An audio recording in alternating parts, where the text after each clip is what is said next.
So first, I would like to thank the organizers for inviting me to be here. And I kind of shifting a little bit the title because I like also fun titles. And from the Ice Age to the carbon nanotubes is much more fun title.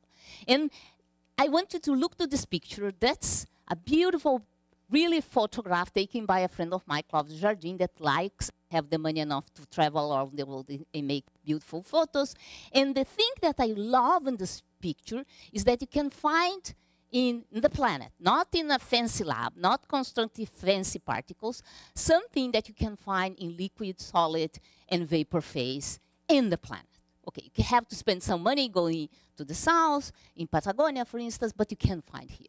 So this is the roadmap of my talk. What's the mystery? Because we are here to find mysteries. And why should you care about the mystery? What the clues?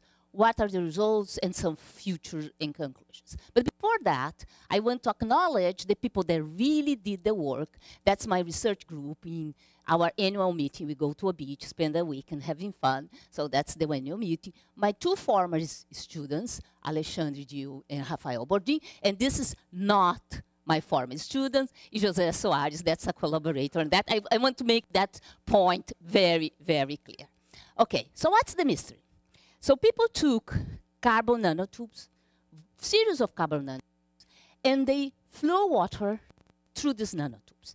And as they decrease the diameter, see, decreasing the diameter, they observe that the difference between what they are measuring, the flow they are measuring, and the flow that would be in the result if you do the hydrodynamic equations, would do like 300, 600, 900.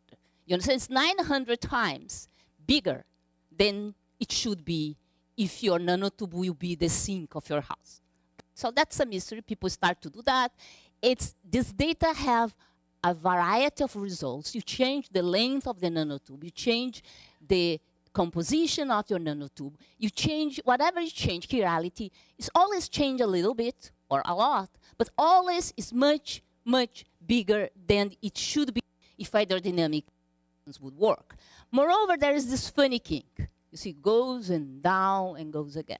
It's a funny kink that people want clearly to understand. But why should they care? So there are many mysteries in life. For instance, I don't have a clue who brought this water here, but I don't care. Okay, but there are things we should care. And water is one of those things you should care about. But you say, oh, but we have plenty of waters, particularly if you are here in Natal. We have, you know, the full ocean around you. But if you take all the water in the planet and you put in this tank, here's this tank, all that part is salt water, like 97.5%.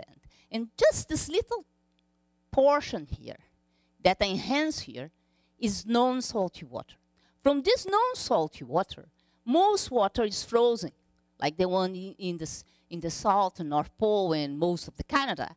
Then you have a little bit of moisture, a lot of underneath water, and just little blue. You're seeing this little snatch of blue is the easy water, the water you have been easily living with.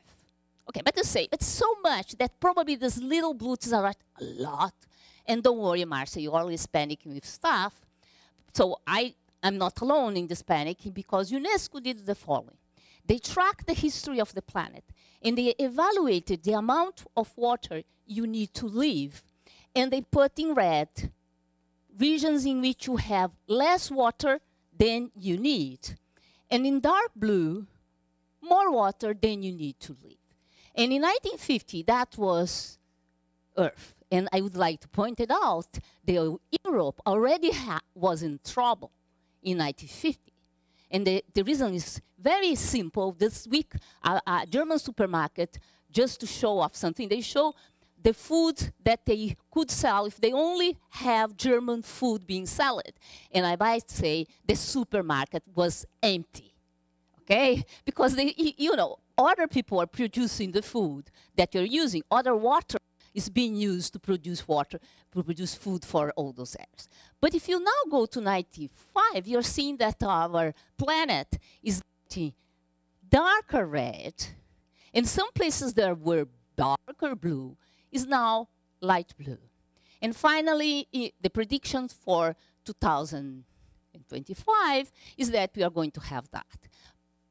UNESCO says that we are going to have one in each 2 people in the planet will be living in regions that needs more water. So that's a challenge, and that's a serious problem. So now everybody panic and think, let's stop taking showers, because with that we can't save the planet, or let's stop washing the cars, whatever, to save water.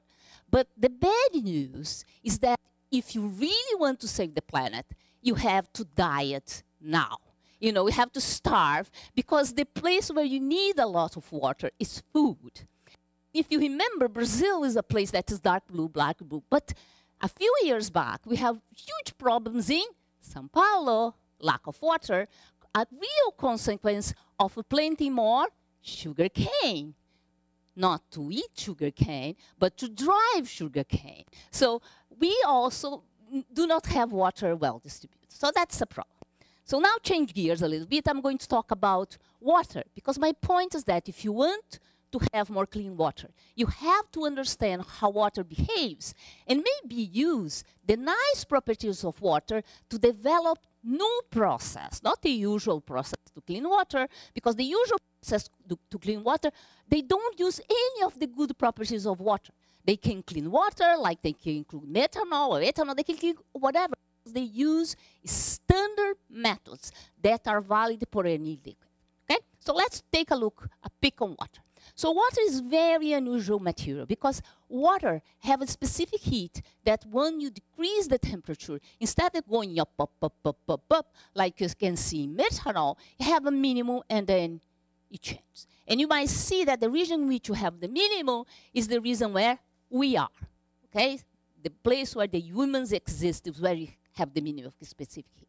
Moreover, the specific heat of water is almost twice the specific heat of methanol. So water have huge specific heat. Thanks to that, the ocean can kind of behave as a thermostat planet. So it's a good thing for us to have that huge amount of water. Another interesting property of water is the compressibility. Again, normal materials like the toluene here, for many graphs, because we have many different pressures, you can see that go up, up, up, up as you increase the temperature. The same does not happen with water. Water have, again, a minimum around 40 centigrades, and then it goes up again.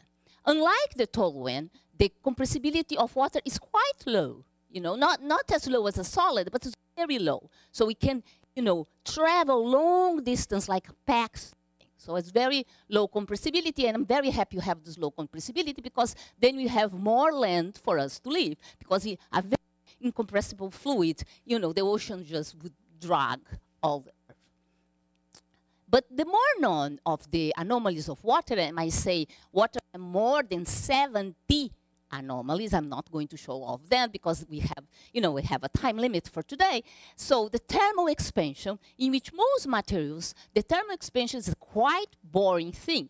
Changes very little of temperature. However, water have this passing from positive to negative that you can translate with the density anomaly. And I want to point out that the density anomaly is a quite tiny effect. It's not a huge effect.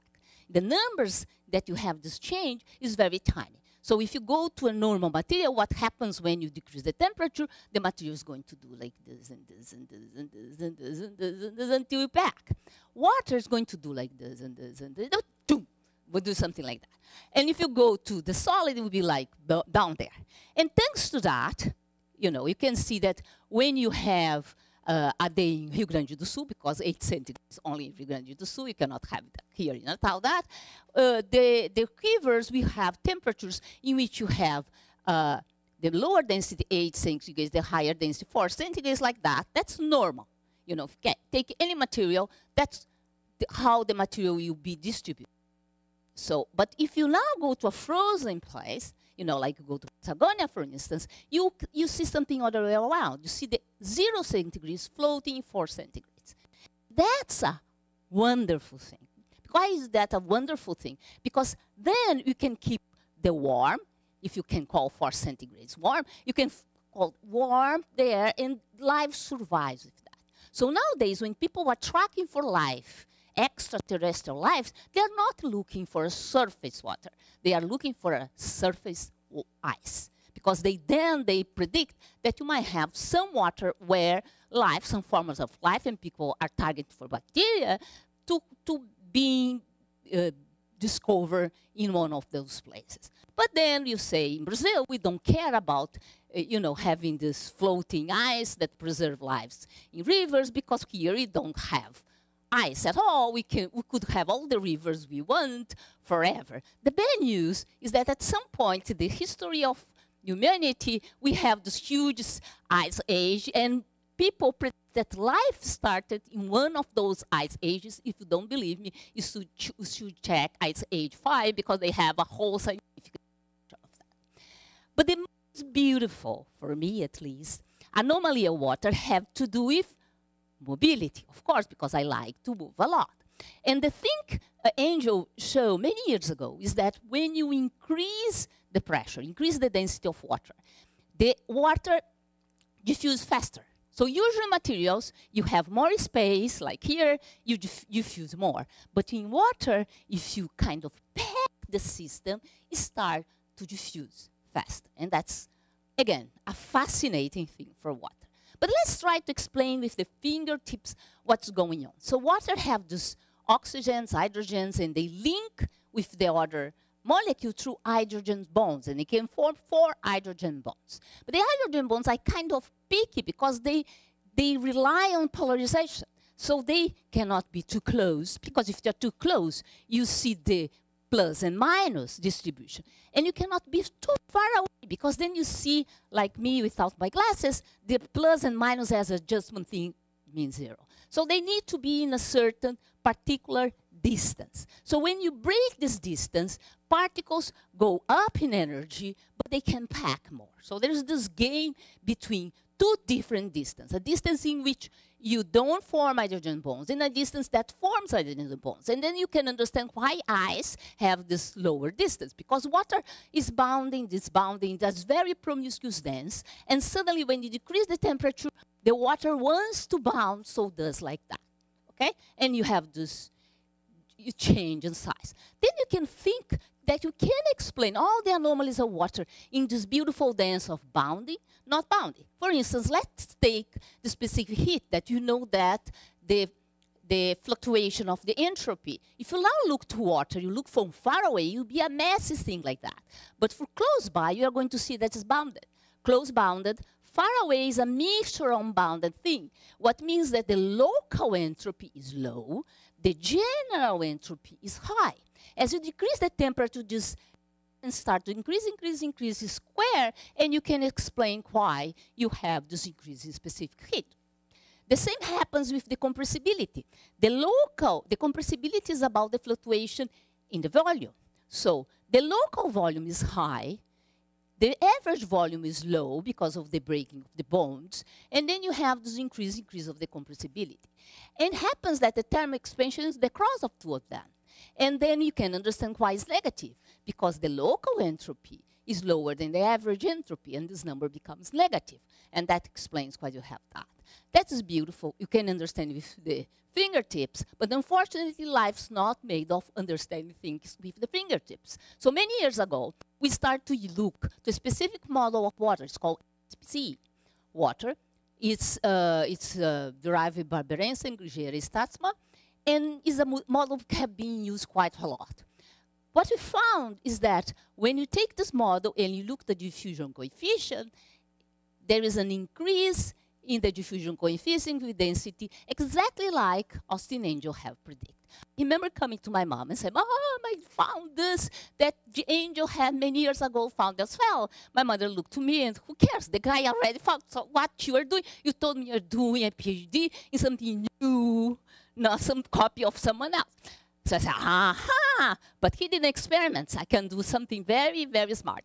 I can put an error in my water and look the water to do like that, okay? So what we found is that in the same way in which water moves fast, water also does that fast, okay?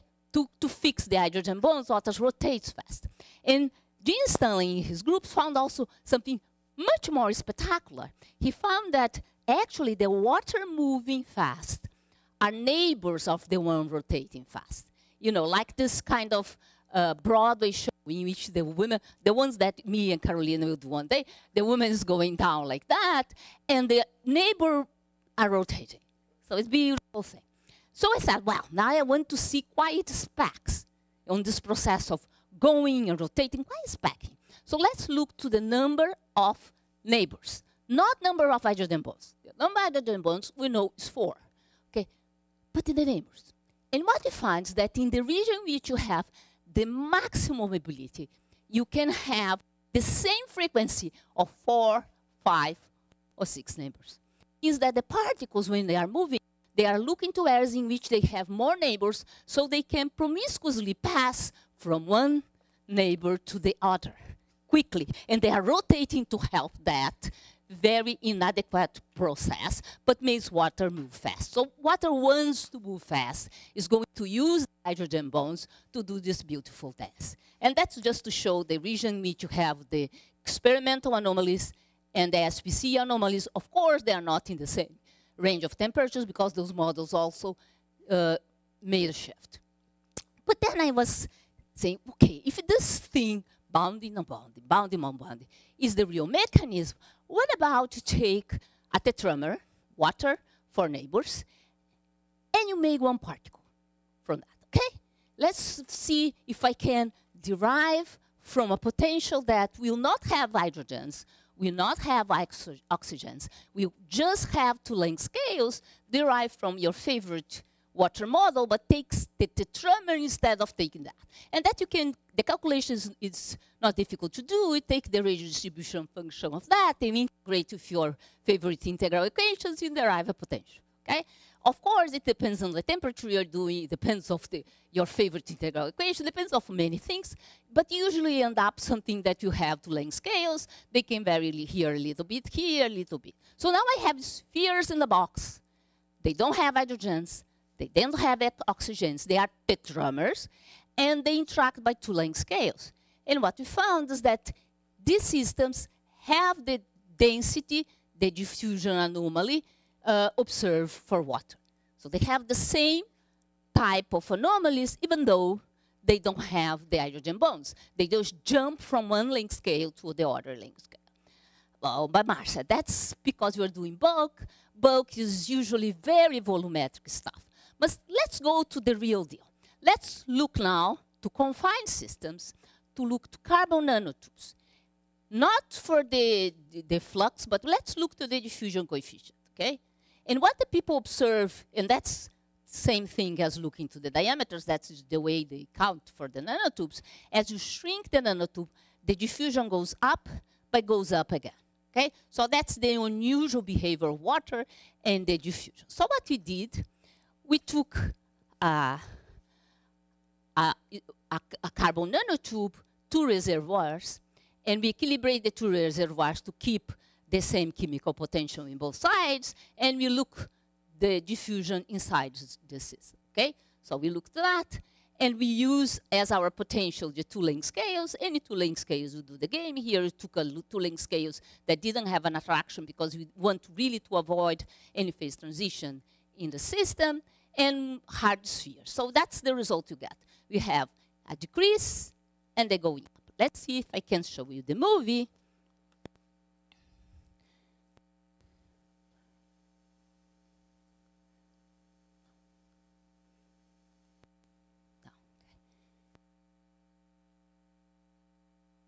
That's 4 sigma, means that nanotube have a diameter that's 4 times not the diameter of water, but the diameter of a tetramer. So if you be looking to the real water, it will be a mass, because each ball will be 4 balls, and then you jumping from one to another. So that's the mobility, and you can see that particles are not flowing because we are keeping the chemical potential.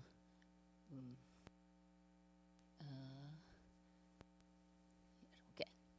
Then we just squeeze a little bit.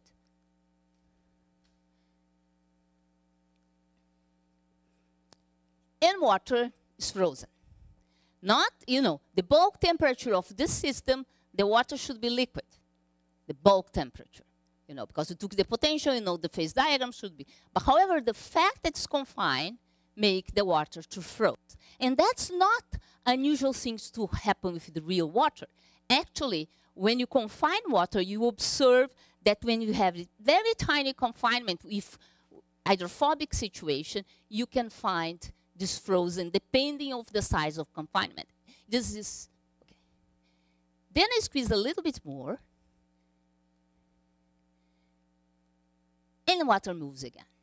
So the same thing that was observed. Okay.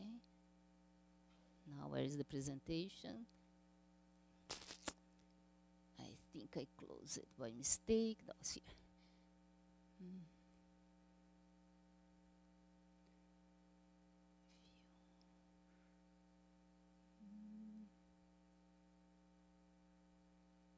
Okay. So that's the result. That's the so the comparison between our results in the experiments, and that's just to show. Huh? Ah, okay. Okay.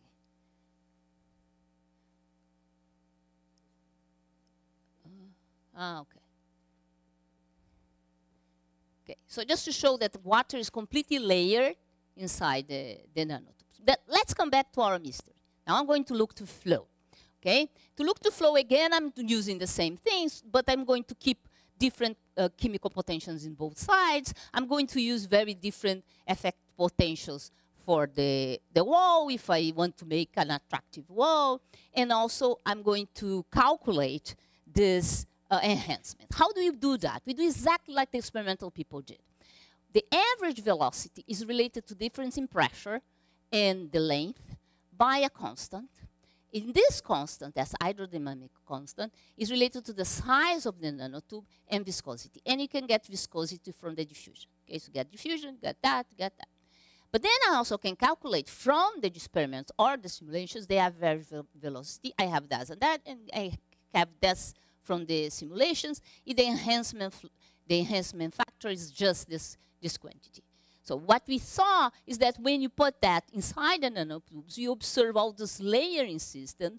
They vary a little bit. You have a more attractive or a less attractive wall for the system. You have times, peaks, very precise times for the flowing of the particles passing by. And they will change a little bit if you have a more repulsive wall, because then you have a time for the particles on the wall to flow and the central particles to flow. But the really final message that we were able to get that kink observed in the experiments. And again, my mother would say, what did you got new that the experiments didn't know? And the new things that I know the kink. The kink is exactly when you change from 2 layers to 1 layer. So when you have this last minute in which you have 2 layers, you have the down value, and when you pass to 1 layer, you have this huge kink. I just want to show quickly, because my time is running fast, the movies for the big flow. So it's big, huge system.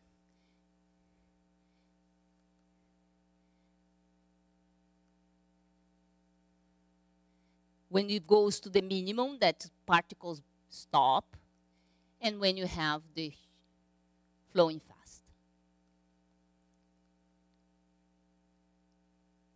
The particles align, they are bounded by hydrogen bonds on the line, and of course they are not bounded away from the line. So just to show the 2 things, that's the thing. Then you can play a little bit, saying like Marcia, any particle in nano, you do this crazy thing. So what we did is that it actually is not true. If you take a gas, the gas is not going to have the superflow and not the kink. But anyway, we took a Lennard-Jones, and you change from Lennard-Jones to 2 length scales potential. Here just plotting the ratio between the flow and the bulk flow, and you can see that you need the 2 length scales to have this change, this increase. When you have just Lennard-Jones or very weak 2 length scales, you just don't have that. Other things we have been looking, I'm going to pass really quick on that. We have been looking to the fact that we can make tubes that will be hydrophobic and hydrophilic, like this bug from Namibia that have parts in the back. In the top is very hydrophilic, so captures vapor water, transforming water, and then just drinks the water. And we can do that through nanotubes that are very hydrophilic, very hydrophobic. We have to actually think very hard in designing because it can get stuck, just as I show you. So that's for a very large tube. If you mix, this region is the mix of hydrophobic, hydrophilic, you get stuck. But if you have a very tiny, beneath 2 nanometers, you can get it through, so it's a way to make filters. But also you can try different materials. Nanotubes are expensive, so we can go to the aluminum phosphates, you can go to a number of materials that you can try. But my back to envelope message here is that you have to use the anomalous behavior of water to clean more water. But now I want to take 2 seconds just to say something that I regret to say the non-Brazilians will not going to understand, but I don't care. And the reason is that just this year, we had a 44% of cut in a budget that already was the half of the budget of 2010. So now we were in a 4, and we are fighting really hard for that. And that made me remember the time in which I was young and beautiful, and I was on the streets for making this country a democracy. So I go back to my closet, and I get my T-shirt back, and sorry for that. I have hope. I want elections now. Thank you very much.